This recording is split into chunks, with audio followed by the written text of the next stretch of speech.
You're listening to the Armchair GM Sports Network.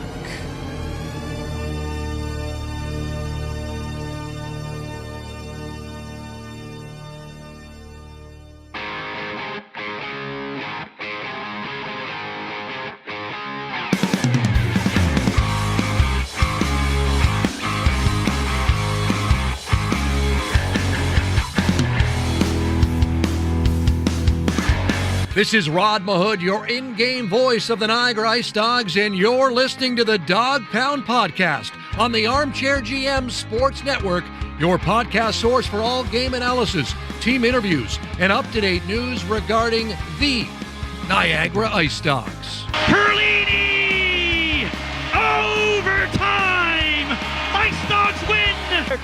They score! Verhaeghe was also jamming away. It's a power play goal for the IceDogs. And they score!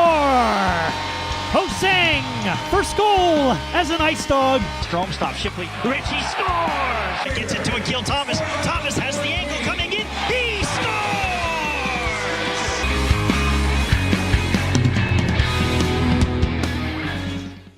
Welcome into another Niagara IceDogs game recap right here on the Dog Pound Podcast, the official podcast of your Niagara IceDogs, proudly brought to you by Global Pet Foods, where pets are undeniably part of the family in all four of their great Niagara region locations. Barrie Caputo and Cam Halbert are with you to break down the IceDogs' 7-3 defeat at the hands of Central Division rival Barrie Colts here at the Meridian Centre on a Friday night. We're going to hear from head coach Ben Boudreau later on today. We're also going to get Cam's player of the game later on, and we'll get all of the game stats, game highlights. We've got some goal highlights as well, a new addition to our show. So we'll have all that for you on today's postgame. Thank you to everybody tuning in tonight live on the YouTube live stream. Make sure to hit like, hit subscribe, and smash that bell to stay up to date with all of our content and all of our live streams here for the IceDogs post-game shows on YouTube. And thank you to everybody listening the next day on your favorite on-demand audio platform.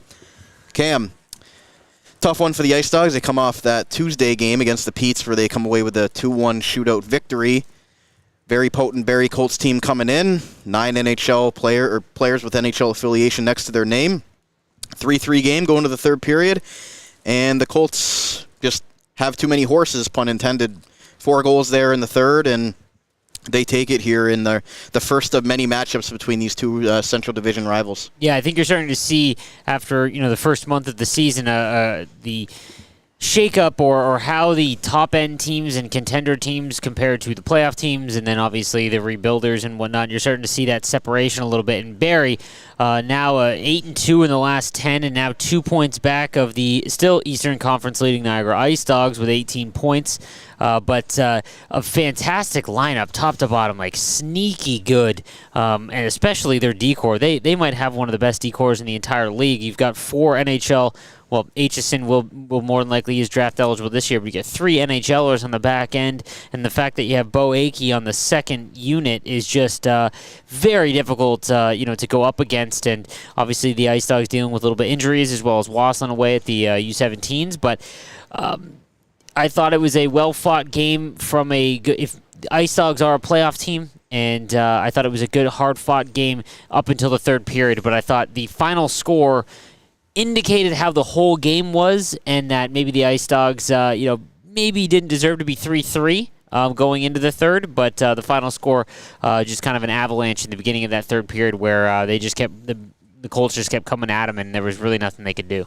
And the IceDogs are without 3 of their top 9 forwards right now. Brady Wassland's away at the U17s. Alex Asadorian's going to be out week to week still, as well as Matthew Paris.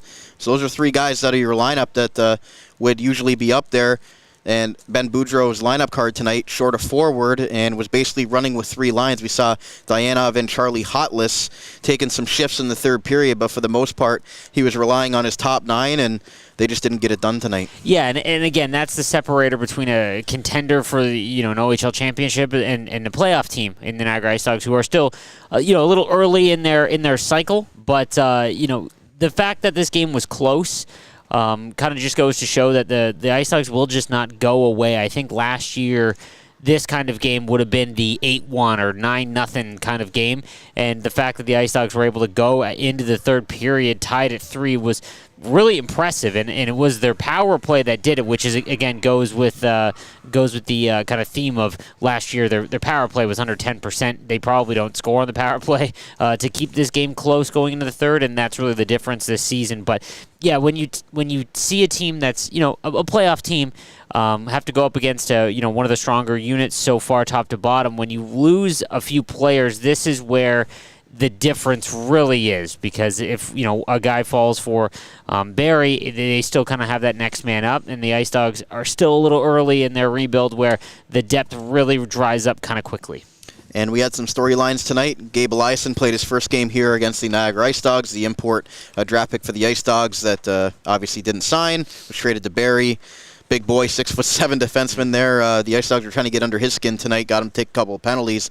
And then on Niagara's side, you had Blair Scott and Jack Brody playing against their former team. You could tell that there was a little bit extra jump in Brody's game, even though he's been great all year, but he was taking many shots on net. And when you play against the team that traded you, there's always that first time when you play them, that little bit extra that you give trying to prove them wrong. And you could tell Eliason didn't play for the IceDogs, but as far as Brody and Scott go, you could tell there was a little bit, them trying a little bit too much tonight. Brody specifically, you could tell that he had some gas behind him, because he was just flying all over the place. And yeah, you mentioned that, he was, you could really tell he was trying to score.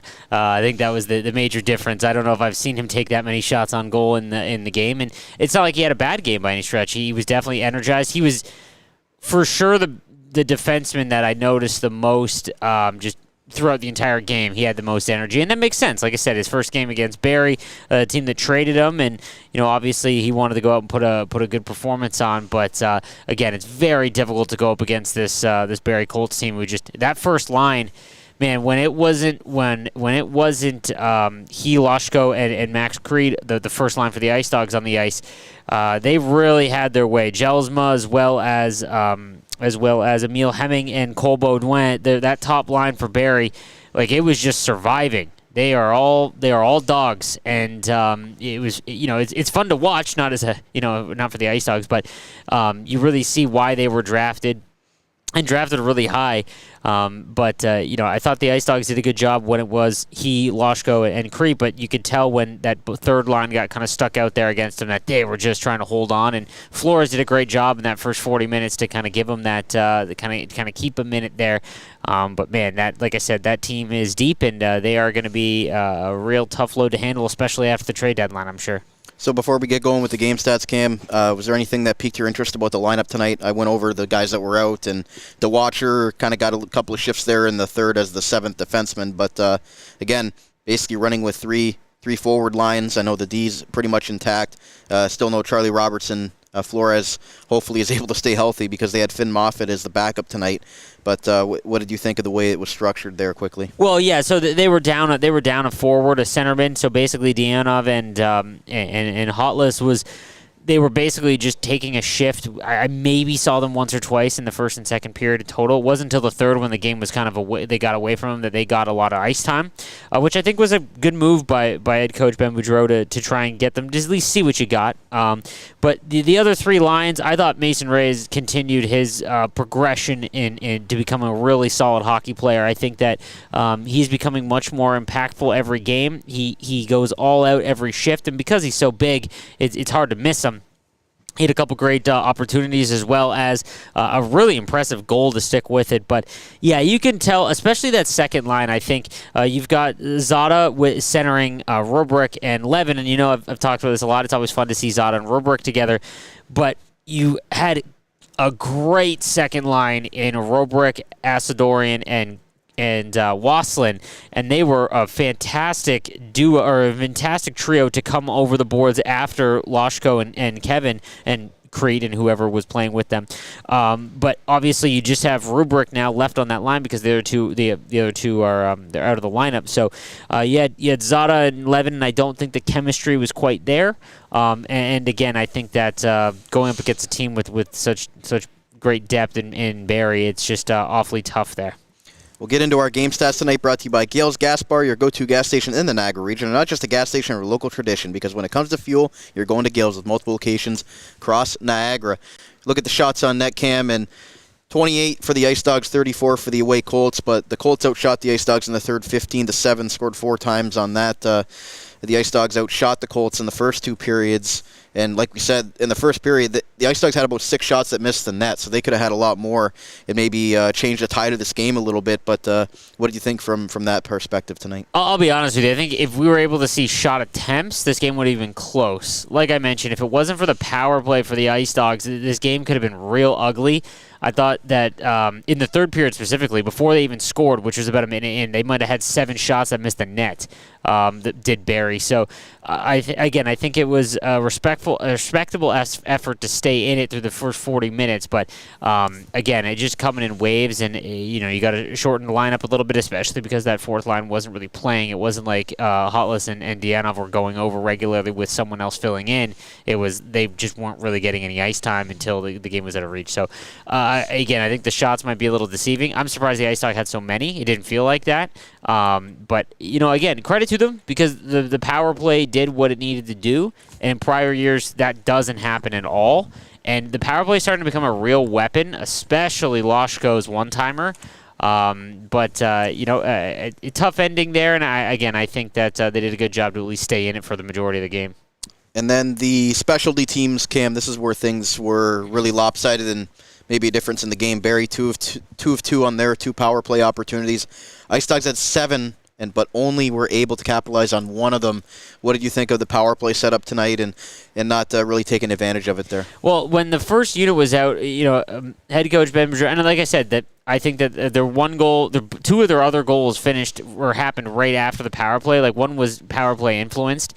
But that being said, I like the movement on it. It's again, when you lose Asadorian and no Wasselin, that's 2 more power play players that are out of the lineup that are regularly there. So the second unit came over, there really wasn't a lot going on offensively, and they've got such good defenders on the PK in Barrie. But I thought the top unit was good. I think the top unit is going to be a problem for all teams. Like, I think it is a legit top of the league or top of the conference power play when that first unit comes over.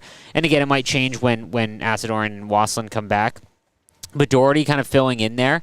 You had Rubrick and Kevin and Loshko, and they do a great job of feeding Loshko into that one-timer on the face-off dot that I want to say he's already had 4 goals scored in the exact same spot. Whether it's on the power play or not, he just kind of has a one-timer and kind of sits there for it. And again, I think it looks great. But, yeah, once the second unit came over, there really wasn't anything going on with it. And this might be the first game where they might have gotten more power play opportunities than their opponent. I'll be honest with you. It hasn't felt like a lot. It hasn't felt like that over the course of this season. And I think the IceDogs, they didn't normally they engage a lot in the extracurriculars after the whistle, but Barrie was doing all the yapping and all the the extra cross checks and I got to be honest with you, I'm happy that they didn't buy into that in this game, because if they were to lose those power play opportunities, like again 5-on-5, they were just trying to survive. So the fact that they knew that they had to get them to kind of goat them into taking some penalties, they did a great job at it. I mean, Zada got into it with Eliasson. And there was a point where they were both kind of cross-checked. They both kind of gave each other something. And then Zada knew exactly what he was doing. He didn't make an extra move at all, and Eliasson gave him an extra shot and got 2 minutes. And, again, I think that as the season goes along, that's important. When you have a full lineup and you want to, engage, and I think it's important to do it, but when you realize your opponent is just hemming you in, and you can't be giving them free power plays. It's very important, especially with that Jelsma goal on that spinorama feed through the crease. My goodness, what a finish that was! But no real fault on Flores on that one. No, and not many tonight were the IceDogs goaltender's fault. No. But quickly before we move on here about the power play, I mean their first unit was Loshko, and they brought Sean Doherty up there with Brody and Rubrick back there. But again, Doherty's their only right shot forward, so you almost have to not blame Ben Boudreau for putting him out there, even though he's not really a power play guy, because he's that only right shot and the only guy that can really take that quick shot on the right side there, with Matthew Paris still out of the lineup. So you just wonder how this power play is going to develop if Paris is still going to be out for a little while, and if that might be something that if the IceDogs are to make a move come December or January, you would think that number 1 on their list would be a right shot forward. Yeah, and we've talked about this a little bit, and I'm sure we'll get into it closer, as the season goes along, and especially especially, you know, the ups and downs of the season will happen. We've experienced the greatest start for the IceDogs in half a decade, and there's going to be some downs where they, you know, they lose a couple games in a row and things like that throughout the year, and they haven't made any moves at all, really, other than obviously Gavin Bryant, but that wasn't subtracting from the current lineup. And obviously that was a big move to make. We talked about that kind of ad nauseum, but there is definitely going to be a move. A right shot forward is sorely needed. And yeah, you mentioned it on the power play. You know, I think Wysick back there and Brody and you know, you can do some things with some of the defensemen, but you know, curious to see when Paris it depends on when Paris can come back, obviously, right? Because it's an injury, but you wonder about Levin. You know, if you know that's a move to be made. Levin's been, you know, so good in depth scoring, but maybe, you know, you've got a lot of that left-handed, you know, those left-handers on the team, right? So maybe you see if he's someone that's moved in for. I'm just speculating, playing Armchair GM on the Armchair GM Sports Network, but you know, I'm just curious to see. That would be my guess, just, you know, from a 10,000-foot view. But yeah, they're definitely gonna have to figure out the right shot forward issue, because yeah, you can't have that many lefties. It just takes away the power play. We asked Ben about that the other day. And it's a lot of pressure on Doherty too, as a guy that's more of a bottom six player. And to be honest, he's done a great job. He has never been an issue or the cause of a breakdown, you know, and maybe he doesn't have the same offensive upside as Wasselin or any of the other players that are on the squad. You know, and that play in the top six, but he fills a role when he's called upon. And you know, he had an assist on the power play goal that Loshko fired, and it was just it's funny because Robrick scored it, and we'll talk about that in the goal summary. But Doherty is the one that tipped it to cause that whole mess in front. So, you know, I think that he's done a great job. But you're right, I think it is out of necessity, because you know, it's very easy to tell what's coming when you've got 5 lefties on the power play. And we'll get into our the face-offs here. 36-34 in favor of the away Barrie Colts. Best IceDogs men on the face-off dot tonight. Loshko 14-29, Zada 10 of 19, Mason Ray 6 of 16. Sean Doherty actually won 2 of 3, coming in as a winger, taking some face-offs. As far as the Colts side, Cole Baudouin was only 8 of 17 in this game. Zach Weigel 7 of 14.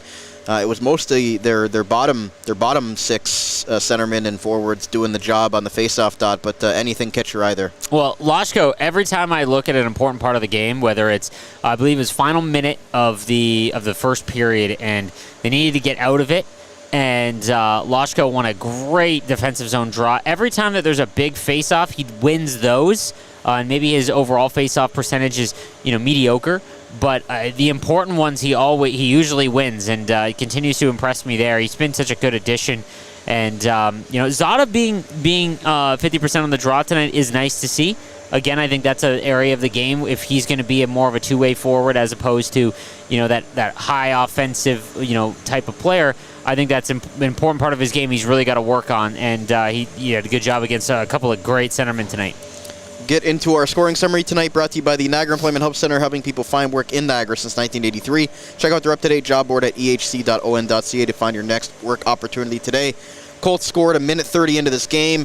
It was Edmonton Oilers' second-round defenseman who was injured a lot of last season, Bo Akey, you know, jumping in on the play, and just a really nice backhand move to beat Owen Flores and kind of stun the IceDogs early there with that goal. You can tell when the biggest thing about drafted NHL drafted defensemen in the OHL is that they crave the puck and they know when to jump in, and it's usually on the offensive side where you can point out, like, okay, that is someone that is different. And yeah, great move. I don't know what he was doing down there, but that's probably why he's gonna, you know, he was drafted in the NHL. An unreal move onto the backhand, and yeah, again, it was a really tough start, and I think this was a game where, you know, you had to stay close, and credit to the IceDogs for battling back. And then it was late in the first period, as you mentioned. Not a whole lot in that first period other than that Akey goal early. IceDogs able to get a late one at the 19:03 mark, and it's from forward Mason Ray. Yeah, you were going to go back to you, Steve? I was going to go back to Steve. Oh. Van Vliet rips one in there, gets behind Hillebrand, they score! Mason Ray, 1-all tie, and you said it, Ed. They're looking for that late goal. Yeah, it was Mason Ray off that face-off. Noah Van Vliet took the shot, and it was just kind of sitting there in the crease, and Mason Ray was able to pot his second of the season, and a really good game for number 71. He was definitely the most noticeable forward. I thought that he has done a great job, and again, someone that has just continued to. He has definitely improved the most. Obviously, outside of Kevin and Rubrick, the ones that you kind of expected to take that leap, but Mason Ray's game has been improving every game, and yeah, I don't know how he found that. He spun around himself and he was able to find it to flip it over Hillebrand. So a great job, and again, we usually aren't the ones that get the late goals. And it was nice to see, again, to go out of that first period, because I thought that they did a heck of a job just being down 1. And the fact that they were able to enter the second tied was really impressive. And something that Barrie did in all 3 periods was they got an early goal. They got one here in the second on that power play. Bo Jelsma is able to finish that off at the 2:16 mark and give the Colts the lead back. And then shortly after that on another power play, so the 2 power plays that the Colts got, scored on both of them here in the second. Cole Baudouin is the one to get one here from Kayshawn Aitchison and Bo Akey, and you can really start to see the horses of these Barrie Colts. I'm not trying to make a pun here. That's literally the name of their team. But you could tell that their big guys started to take over, and they really started to hone the IceDogs in, and 2 quick power play goals there gave them a 3-1 lead. I believe Kevin was the one that took the first power play. It was a hooking call right after. That was a 4-on-4. Yeah, it was the IceDogs were going to get a power play and right off the face-off. Right off the face-off. And I believe Kevin drew the power play to get it and just kind of wiped it out. So obviously that's tough, but those 2 power play goals, it's a killer. And again, I got to give them credit, because in the last couple years, that sequence where you've got a team that's just firing on all cylinders, you're undermanned, you gave up 2 goals quickly, and it's 3-1, we would see the IceDogs just kind of wilt, and that's it. And you end up with a really lopsided score. And I thought that they did a fantastic job of calming the waters and just kind of keeping themselves in the game and waiting for their moment, and that they sure did. And again, the IceDogs were not necessarily the best team in this game, but they were able to hang around at the 12:23 mark of the second period. It's a power play goal from Ryan Robrick. Back for Brody, back to Loshko, top of the circle, down low for Robrick, tries to crash the front of the net. Brody. Pass behind Loshko. Takes a shot. He's finally on the rebound. Robrick finds it. I thought the initial shot had maybe found the back of the net. Shout out to Al Galloway there. Didn't even know it went in, but filling in for Steve Clark tonight. Al Galloway over on the TV broadcast. But Ryan Rubrick's able to pick up the loose puck there in the crease off the Loshko point shot, and it gets the IceDogs back within 1. Rubrick's 9th. Yeah, and again, that was kind of a seeing eye shot by Loshko, but it was tipped by Doherty, I believe, as he was the one that's got the first primary assist. From our vantage point, it was right on our section of the ice. I don't know how it ended up behind Hillebrand, and I don't know how Robert got his stick on it, but it was an absolute mess. I don't know if it went off the bar and then off of the goaltender or what it was, but it kind of makes sense off of the tip. But again, like we mentioned, Doherty filling in on the power play, being asked to do something that maybe is a little bit above. But he's coming up big, and again, that was a big goal to get them back within it, because if a goal goes the other way to Barrie, this one might get out of reach real quick, and they were able to keep it close. And the IceDogs at the 18:07 mark, despite being outplayed for most of this game, are able to get quite the interesting goal. Andrew Wysick gets crushed at the blue line, cutting into the zone, and then is able to get the puck back, and he fires one over top of Hillebrand. Andrew Wysick over the red line, takes a solid hit from Aitchison and stayed on his feet, and in fact he's got the puck back. Wysick pitches in, he scored! Took a solid hit, stayed on his feet, got the puck, fired it into the top corner. Audio goal highlights are courtesy of YourTV. Catch the IceDogs at home and on the road on YourTV Niagara, exclusively on Cogeco. There was Andrew Wysick. What a goal there, Cam. Been able to stay on the play, not shaken up after he gets leveled at the blue line, and is able to put a really nice shot over top of Hillebrand. That was a fantastic goal. First of all, the shot that he took was fantastic. He had no room and just lifted it upstairs over the shoulder. But yeah, he got smoked by Aitchison at the line, and it was kind of like, oh, okay, hopefully he stays up, and was able to keep the puck. And man, what what a revenge there to skate over to the bench after getting hit like that. Stays on his feet, able to bury a nice one and then get them back even. And again, in a game where I don't know if they particularly deserve to be at 3-3 after 2, but that's what good teams do. No, absolutely. And then we saw it was a tie game going to the third period, even though it didn't really look like it if you watch the entire game. And another early goal by Barrie here. We're not going to go over the Barrie Colts highlights here, but Cole Baudouin gets the game winner technically with his second of the game. And you can tell why this guy was a really high draft pick of the Utah Hockey Club. He's a guy that just has an unlimited motor. Bo Akey getting one of the primary assists on that.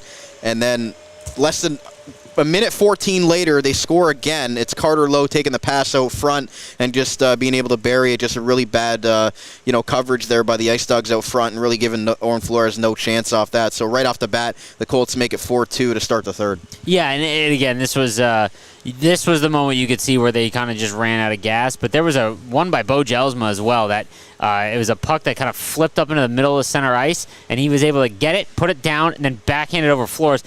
It was tough. Flores got kind of hung out to dry, and he entered this game leading the league in goals against and save percentage. So that just goes to show how good he has been.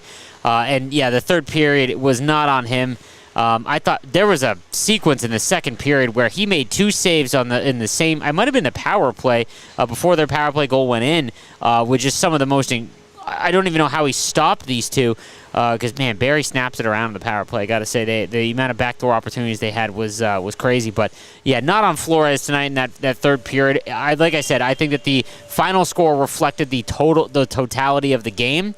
The 3-3 going into the third was a little deceiving, and I think that unfortunately that's what's going to happen when you go up against Barrie. They've, like I said, clearly separated themselves in the Eastern Conference. They are going to be, I would assume, in the top 3. I think if they don't win the division, they'll be in the third place spot. So it's going to be awfully tough to hold them back. And it looks like as of right now, they are 2 points back of the IceDogs with 1 game in hand. So we'll have to wait and see. 4 goals in a span of 5 minutes and 7 seconds for the Colts. None of them empty netters or anything like that. But just got to tip your cap to the Colts, and hopefully this is a good learning experience for this IceDog team that's still trying to learn how to win consistently. Again, that we sit here and they're 10-4 in the season, which I think coming in the season we would have taken that for sure.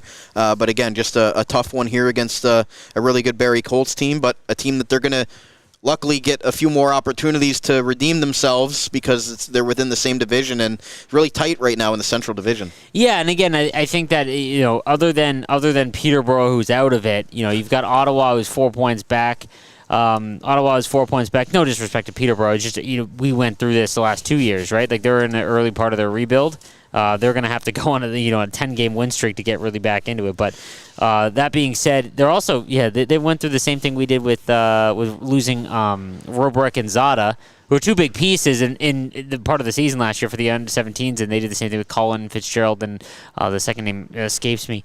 But nonetheless, basically 2 points separate Brantford as all the way up to third. So it's just it's everyone's kind of right there. The IceDogs still have a 10-point cushion on a playoff spot. I know it's way too early, but as IceDog fans, and people covering the IceDogs, that really was the benchmark. And I think that what shouldn't happen is, because they've had such a good start, they've basically been in first place since the start of the season.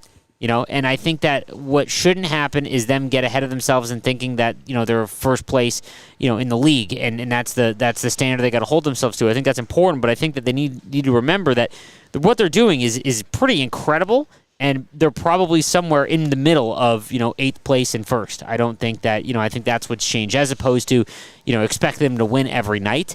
Games like this is what you're going to run into when you see the some of the top tier teams, because you've got Oshawa as well as and Brampton, who is widely considered the number 1 team in the country coming into the league and coming into the season. So I think that this game coming up against Sudbury is pretty important, because I think everyone's been waiting for, will the IceDogs fall? We'll start the okay, here we go, we got a bad loss against Barrie, or we're going to see 3 or 4 losses in a row, and then can they survive that? So Sudbury's coming off a bad loss as well against Kitchener.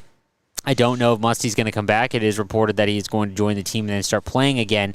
Obviously, he didn't get a trade done, so Musty, I don't know if we're going to see him. That would obviously be a big blow to the IceDogs if Musty's in the lineup on Sunday. But I think this is a very, very important game, and we saw a couple players get benched by Ben Boudreau in an undermanned lineup. We saw, I don't know if it was a benching, but we saw Hotless as well as Deanov fill in for, Galyanov as well as Levin a little bit as the game went along, and I don't know if that was just to try to help them, as well. You don't want to throw out a fourth line and just them against the Wolves essentially. So we'll have to wait and see how they respond, and I'm hoping that game with Sudbury is kind of rights the ship again. And if the IceDogs win on Sunday again, I mean, again, we just have to expect that they are going to win or have a shot to win every single night regardless of the opponent. And another Central Division matchup against the Sudbury Wolves. Those are always big when you're playing within your division. So we're going to take a break on today's show. We're going to come back. We're going to hear from IceDogs head coach Ben Boudreau about the game, and we'll get Cam's stick tap of the game later on as well. So stay right here. Be right back on the Dog Pound Podcast, the official podcast of your Niagara IceDogs, proudly brought to you by Global Pet Foods, where pets are undeniably part of the family. Back after this.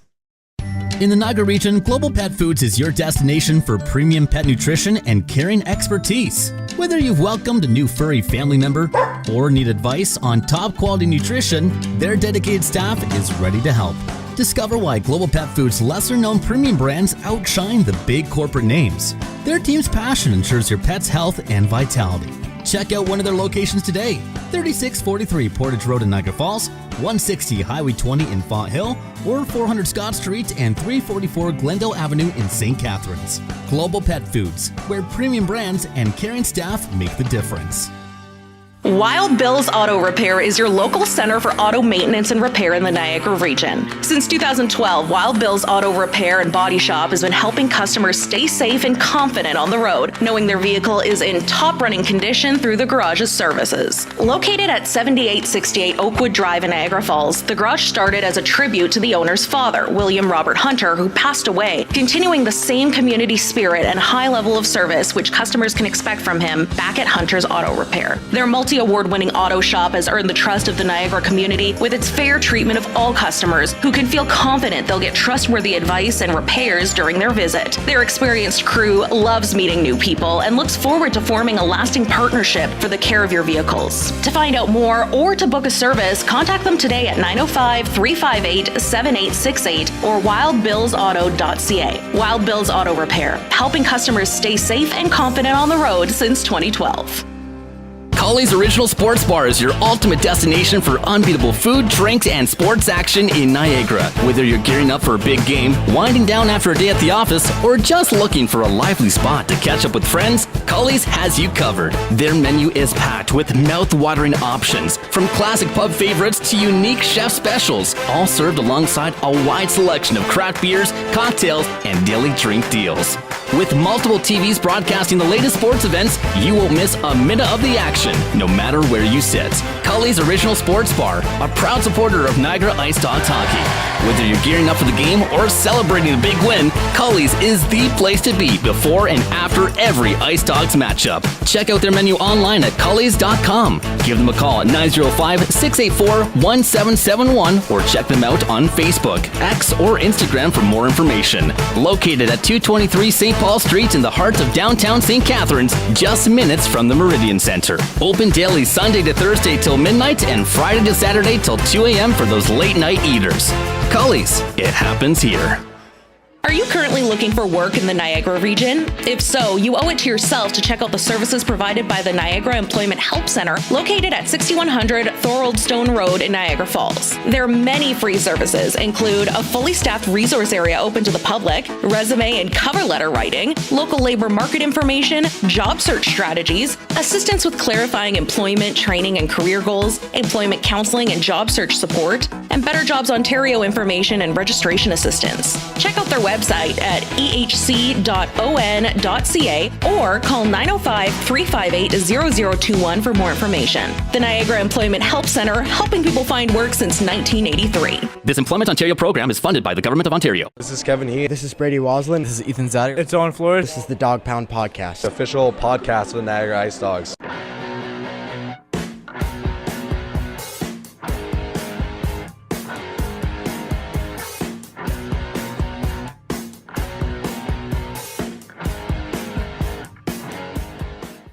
Welcome back to part 2 of today's Niagara IceDogs game recap right here on the Dog Pound Podcast, the official podcast of your Niagara IceDogs, proudly brought to you by Global Pet Foods, where pets are undeniably part of the family in all 4 of their great Niagara region locations. Brandon Caputo and Cam Halbert are back with you, continuing to break down the IceDogs 7-3 defeat at the hands of the Barrie Colts. Thank you to everybody tuned in live on our Armchair GM Sports Network YouTube channel. Make sure to hit like, hit subscribe, and smash that bell to be notified whenever we do our live post-game shows, as well as those listening the next day on your favorite on-demand audio platform. So, Cam, before we get to IceDogs head coach Ben Boudreau on the Wild Bills auto repair post-game, as you mentioned, the IceDogs, again, are undermanned right now. Brady Watson's away at the U17s. We wish him well, but obviously wish him coming back sooner rather than later. Alex Asadorian right now is still week to week. Charlie Robertson's week to week, and Matthew Paris is week to week. Again, none of those injuries are projected to be long-term, which is a good thing. But for the next couple of weeks here, for at least hopefully no longer than November or early December, be without those guys. And it's the depth is really starting to come at the IceDogs. You can tell the fatigue's there. They played four games in 6 nights recently, ended up that Tuesday game against Peterborough. And now they're going to have a tough matchup here against Barrie, and then another one with Sudbury coming up. So they have to be able to prioritize their rest, and Ben Boudreau's got to get this team back locked in as far as their forwards go, and they really have to start generating some secondary scoring here when guys like Loshko and he aren't the only ones. Yeah, I think the big thing here is to just survive the next couple of weeks. Much like when Charlie Robertson came in for Flores, when he had that 4-game suspension, we kind of just said, hopefully, he can go 2-2 before we get Flores back, and that was what he was able to do. So I think it's going to be big for the team to just kind of stay 500. Again, I think that seeing them at the top of the league is, getting ahead of themselves. I think, I think that again the goal of this season was to get into the playoffs, and I think that you just don't want to have the wheels come off completely because again, a lot of these players have been around the IceDogs where they've been in last place in the OHL, and I think that that's important to make sure that when you are establishing a new winning culture and how you're going to play going forward, I think it's super important to make sure you avoid, the 8-game losing streaks and things like that. And I think this team's too good to have that again. But this next little while is their first bit of adversity. Obviously the Robertson one or Flores suspension was maybe the first one, but again, I think they had the full complement of players, so I don't really consider that a massive one. But I think that right now with all the injuries and Waslin away, they get this first kind of, I don't want to say beat down because again it was 7-4, but it was 3-3 going into the third against Barrie. Now tough 5 minutes. Exactly, tough 5 minutes, and maybe a bit of a wake-up call, and that it's going to be really tough to stay at the top of the league. But again, I think the goal is still the playoffs, and as long as they stay 500 and don't have that massive losing streak, I think that goes a long way. We'll get to IceDogs head coach Ben Boudreau and our Wild Bills Auto Repair postgame, brought to you by, obviously, Wild Bills Auto Repair, helping customers stay safe and confident on the road in Niagara since 2012 in honor of the late William Robert Hunter. Here's what the IceDogs head coach had to say following his team's performance against the Barrie Colts.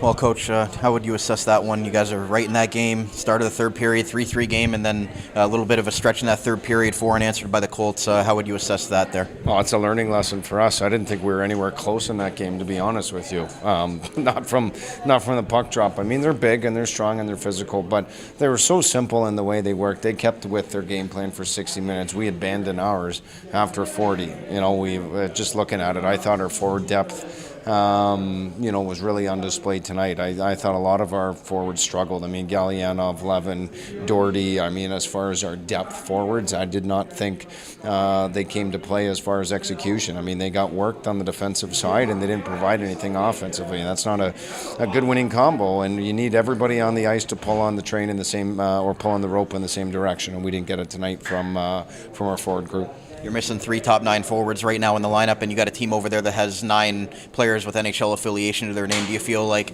maybe just the horses on their side were able to kind of work through your players, and that's why you ended up running with 3 lines and then giving Dianov and Hotless some shifts in the third period there? Yeah, I mean, I thought our best players needed to be our best players, and Kevin He was held pointless. I think for I think it's the third straight game. Or no, he had a point in there in Windsor. But I mean, when your best players don't show up, our power play was 1 for 6. We're 0 for 2 on the penalty kill as we let them go in. And, our forwards didn't help our D didn't help the goalie. And I thought Flores was the only one that came to play, really. I mean, I can't fault him for a lot of the goals. So, I mean, we abandoned our structure in the third period. We weren't patient, especially when we got down 1 on the first shift, and it really showed. So it's a learning lesson for us where we really paid the price tonight. How do you keep your goalies, morale high? That was his first game. He's given up more than 3 goals in a game, double, basically 7 goals there. So how do you keep him level and grounded and get ready back for Sunday? I'm not worried about Flores. It's a one-off. I mean, he wasn't the reason. My focus is on finding a way to get this team to play better, because that was a garbage effort by our group tonight. Lastly, would you say that this is a good learning game for this team, knowing that this is a team within the division? You're going to play them a lot more times. They've got, they look like a potent team over there. Do you think that hopefully what the guys take from this is a learning experience for the next time you go up into Barrie? No, it's just as far as setting the expectation, what is going to be accepted and what isn't, and we'll get through that on video last night, but or tomorrow morning. But at the end of the day, we just weren't good enough, and you give a good team like that an opportunity. I mean, it was point night for them based on how we cared defensively. So we got exactly what we deserved. Thanks, Coach. Thank you. There was IceDogs head coach Ben Boudreau on the Wild Bills auto repair post-game. Cam, short and sweet from the coach, but he did say some interesting stuff there. I'll let you take it away.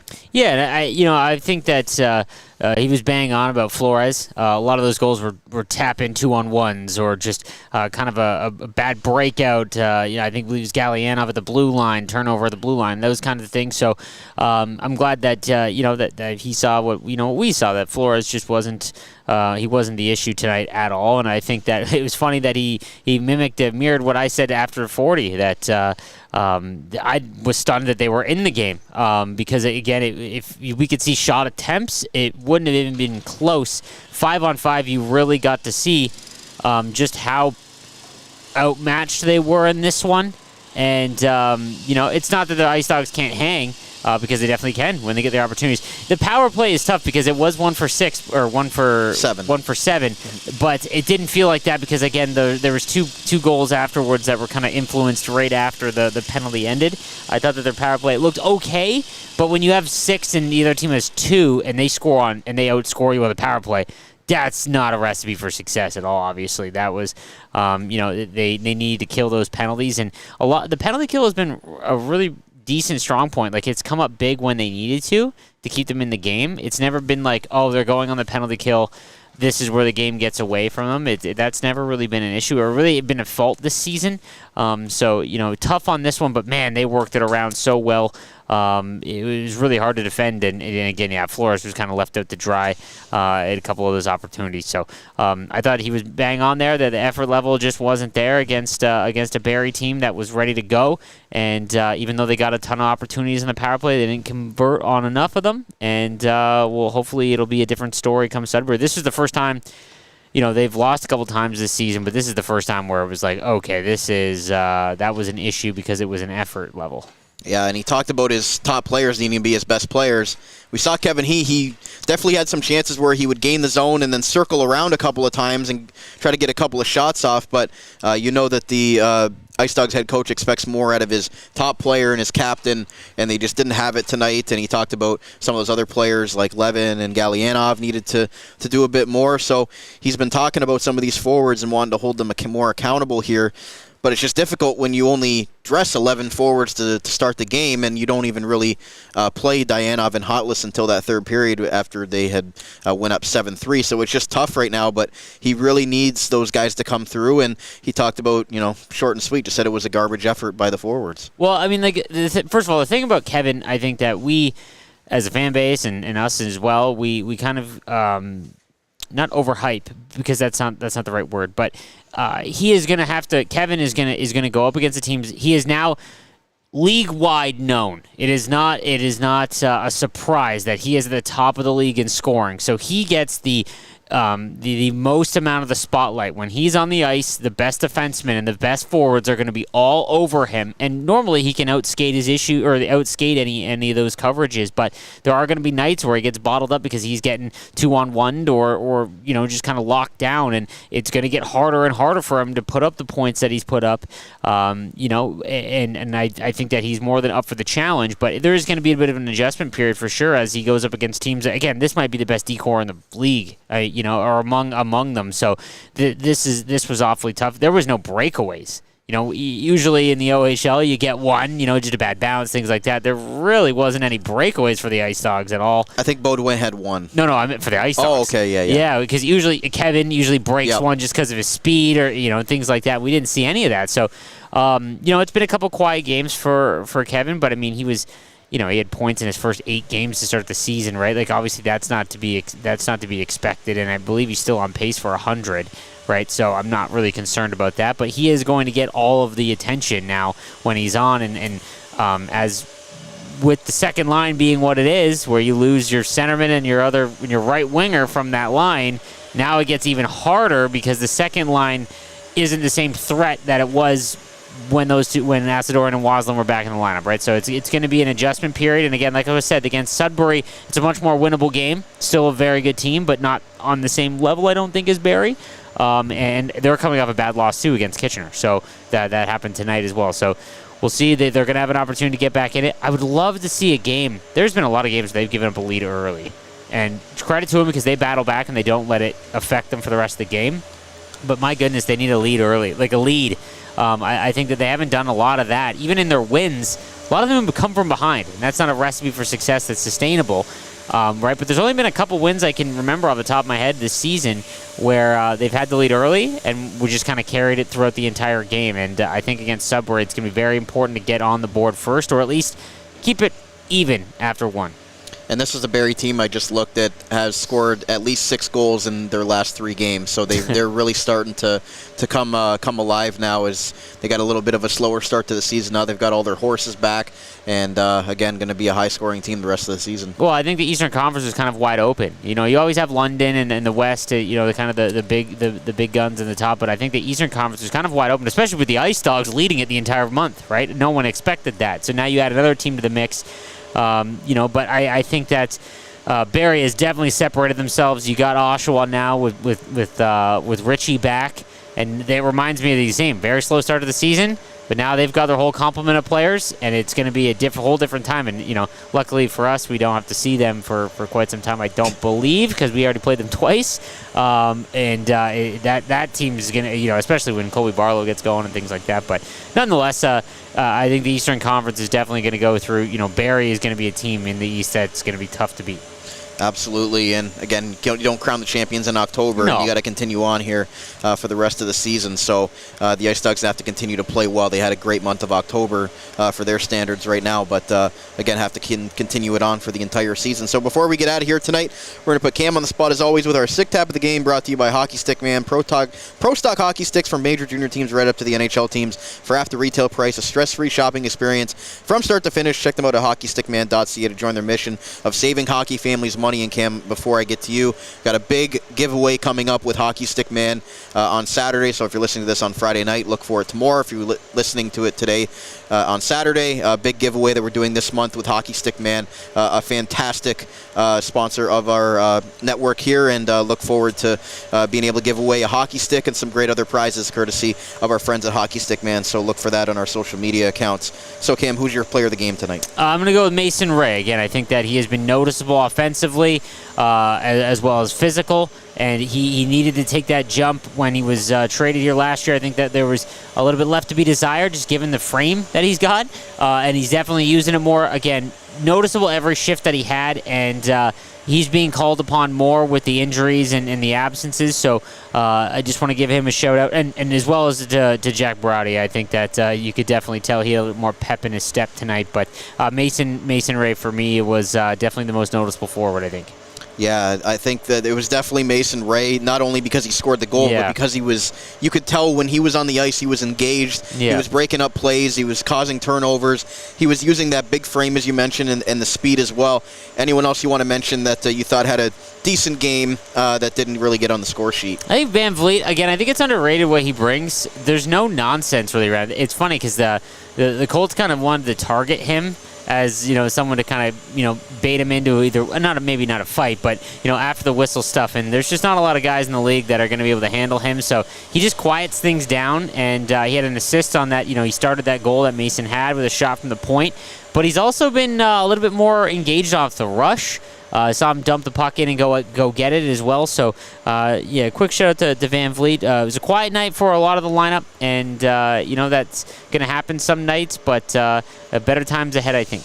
So, programming alert, no post-game show following Sunday afternoon's game against Sudbury because we are having our end-of-month big Dog Pound podcast monthly recap show a couple of days after the month of October, but we're going to have our Kevin He captain segment as well. We're going to hear from IceDogs general manager Wes Consorti.